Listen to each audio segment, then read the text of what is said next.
What's up, guys? We got an '09 Toyota Sienna here, and the battery on this controller is dead. It's gonna tell you back here all kinds of information on the battery and everything, the voltage.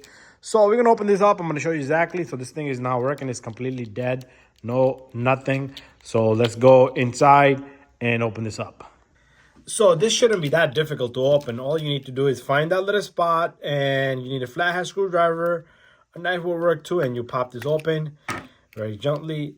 And inside, you're gonna have a battery. This is, let's see the number on this, CR2032.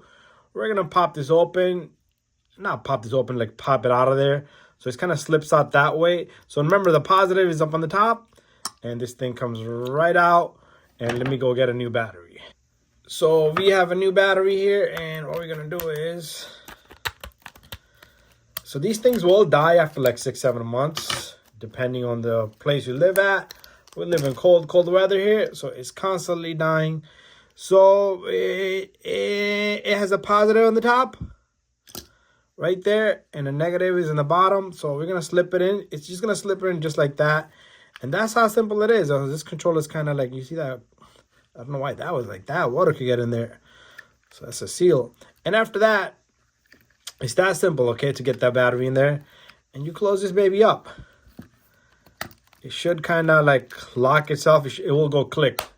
Bada bing, bada boom.